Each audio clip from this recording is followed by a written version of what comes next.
This happened a little over a decade ago, when I was an undergrad. I worked as a pharmacy technician my sophomore through senior years. At a pharmacy, you of course have regulars. One such regular was Joe. A mid-30s man with long, scraggly hair and an affinity for bizarre outfits. He was very sweet, but also very ill, mentally and physically. He was on a cocktail of antipsychotics, anti-anxiety, anti-depression. He was also on medicine for AIDS. Normally, Joe came in with his mother, who took care of him. However, his mother was older and had her own health problems. Toward the end of my junior year, Joe started coming in by himself. He couldn't drive, so he'd walk from his home or take a taxi. Joe told me frequently that I looked like a young Michelle Pfeiffer. Aside from curly blonde hair, I never really saw a resemblance. But okay. I was polite. Told him thanks, asked how his mother was. I tried to make general small talk while I rang up his scripts. He never gave me the beware vibe. My senior year, Joe's mother came in without him and told us that Joe wasn't doing well. He was refusing to take his antipsychotics, and she was getting too old to defend herself if Joe went into a rage. She was having him placed in a home for patients like Joe. I didn't know until that day that Joe was technically under guardianship. The courts and his doctors had deemed him too ill to make important financial and medical decisions. Joe's mother gave us a medical release so that Joe's new home could send their staff to pick up his medicine. We didn't see Joe for about 4 months.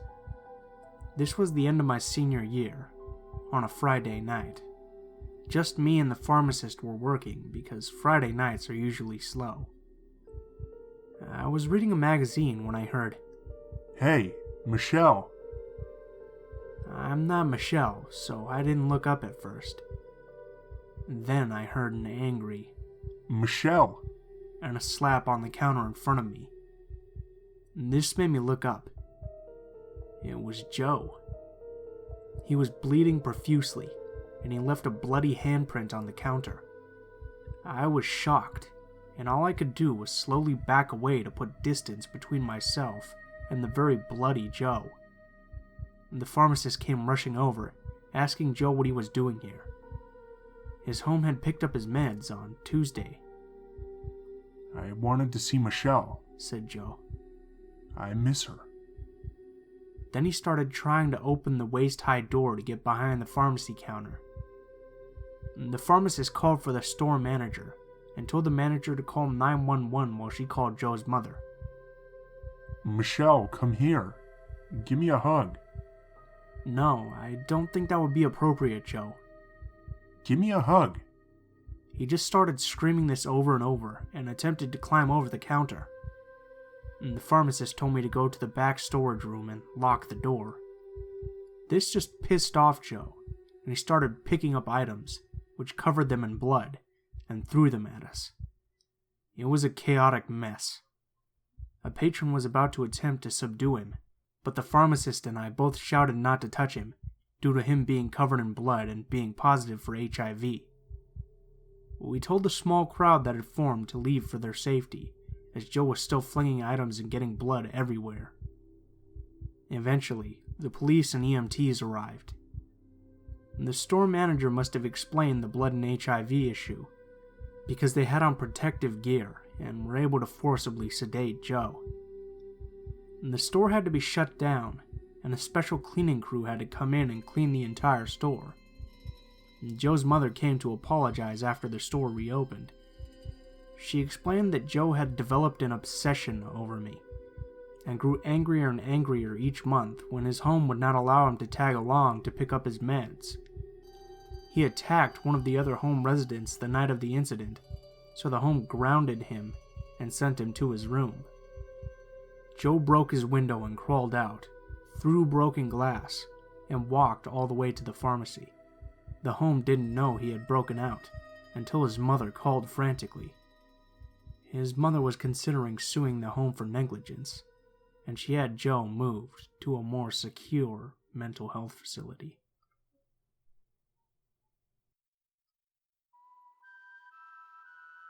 In the earliest months of 2014, I started dating my current boyfriend. We hit it off immediately, which resulted in me staying at his house multiple nights out of the week.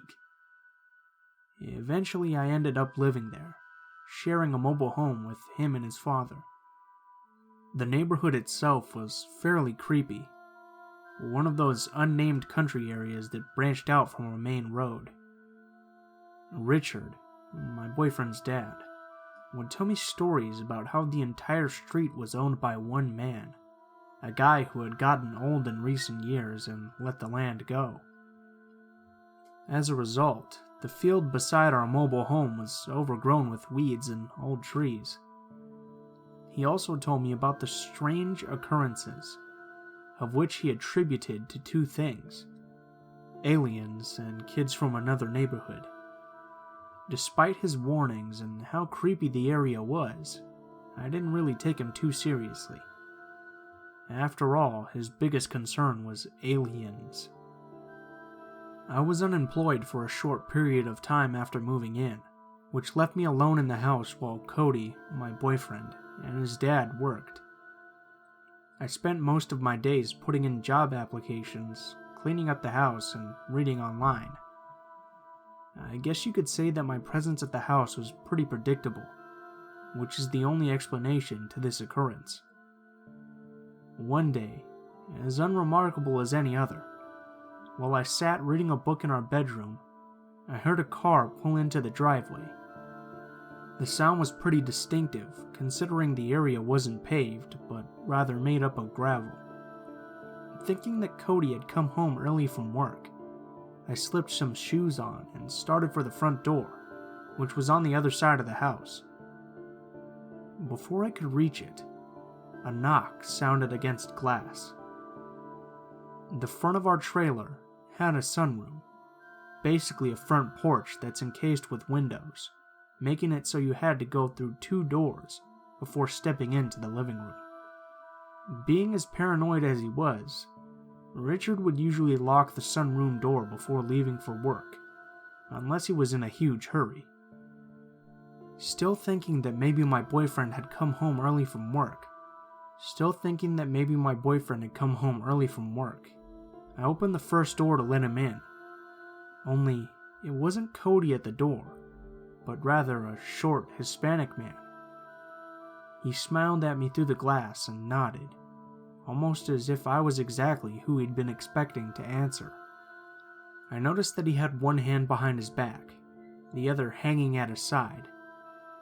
I tried not to think too much about it. Behind him, in our carport, was a small white truck, and I could hear that the engine was still running. "Can I help you?" I tried to make my voice sound as strong as I could, but it only came out shaky. I'm with the garbage company. I'm here to pick up your trash cans. I blinked, knowing immediately that this was a lie. Yes, it was common for the garbage company to come pick up trash cans if the bill hadn't been paid, but I had gone with Cody the last week before to pay it. Not to mention, the drivers never knocked on the door.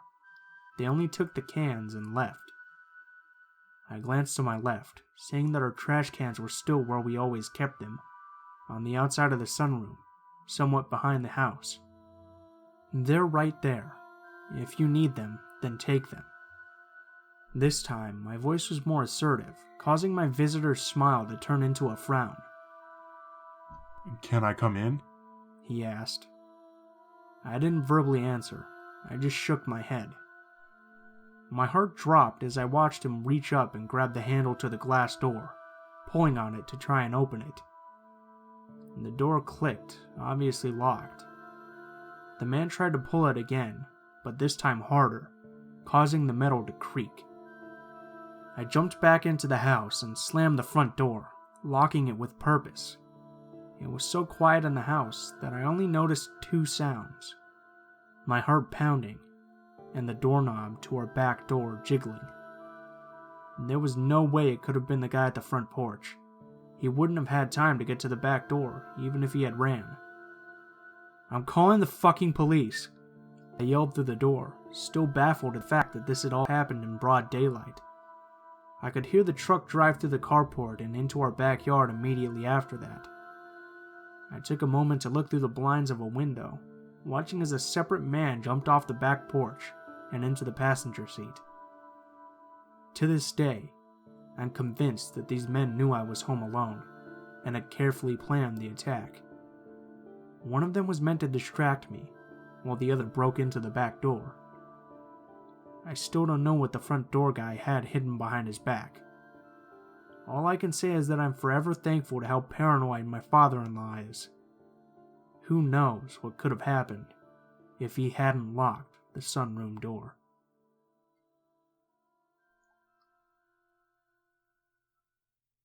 After my first semester of university, at the beginning of May, I decided to reward myself by getting tickets for a band I wanted to see.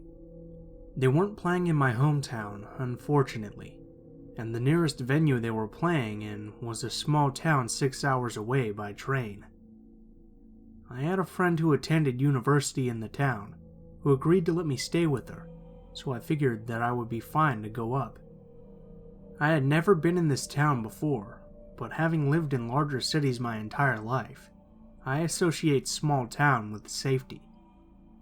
I declined my friend's offer to drive me to the concert, considering she was studying for finals, and I enjoy a good walk anyways.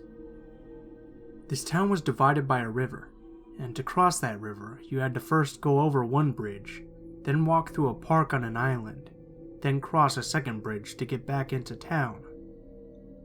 To get to the first bridge from my friend's university, you had to walk down a nature trail. All this was perfectly lovely, as I did it at sunset.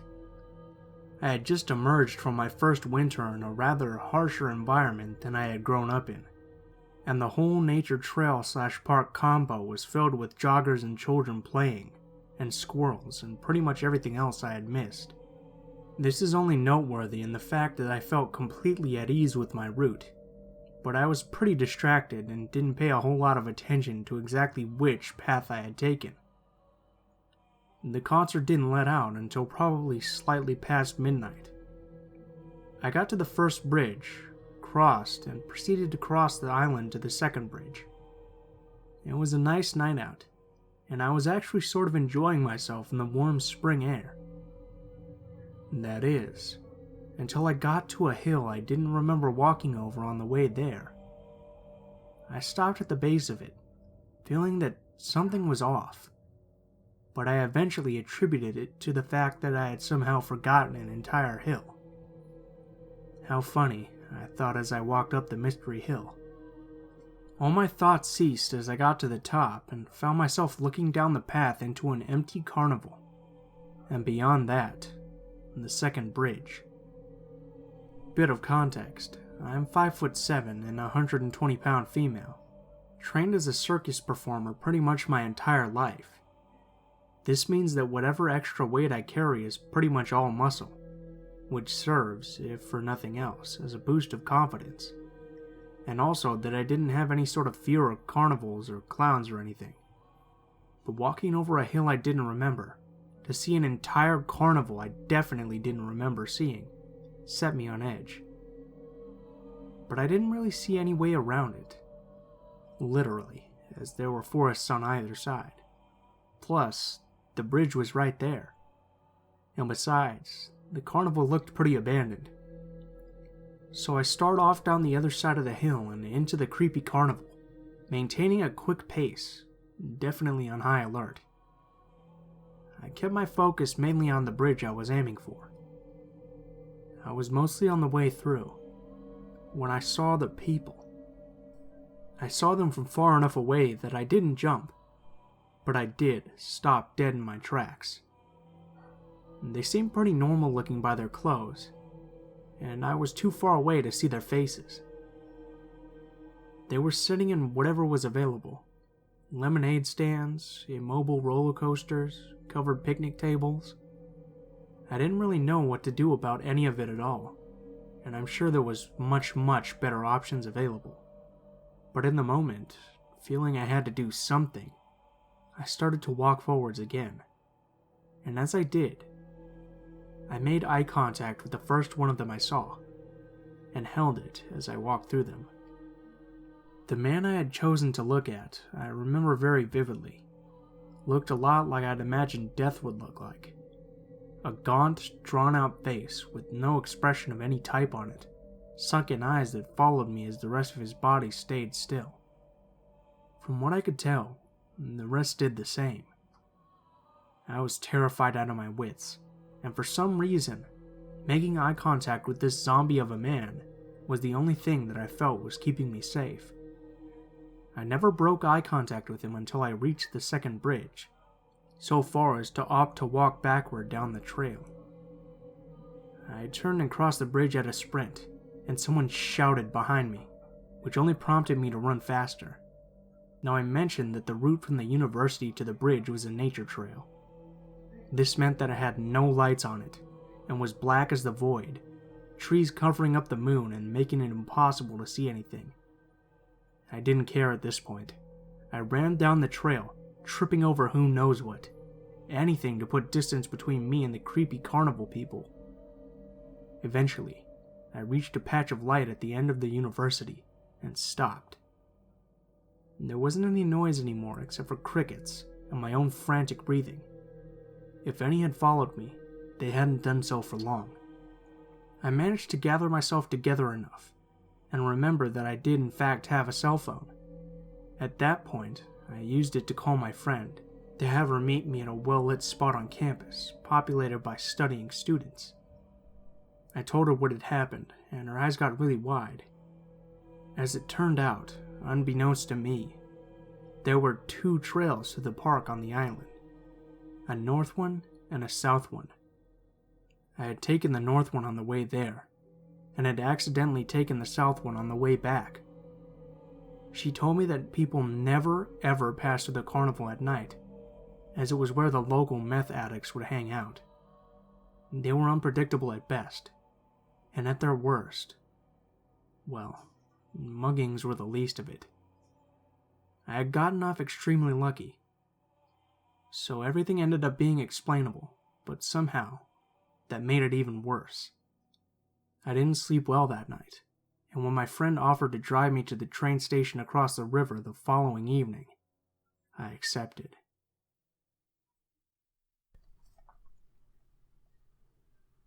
Hey guys, what's up? It's Blue Spooky here, as always. I just wanted to thank you guys for watching, especially if you made it to the end here. Sorry if my voice sounds a little funny. I've been kind of sick the past couple of days. There's been something going on with my throat, so that's why I haven't been able to record much recently the past week. Also, sorry if you can hear any rain in the background. Weather is another contributing factor to why there haven't been as much videos last week. Since my internet is so terrible, the weather actually kind of makes it so that it takes a really long time to upload videos. As always, links to my social media will be in the description below. If you have any stories you'd like me to read, or if you have any stories you'd like to send in, feel free to send me a message on any of those. If you have any constructive criticism, or any ways you think I can improve, please feel free to leave it in the comments below. I'm always looking to improve the channel. Thank you guys so much for watching, and I hope you guys have a great day.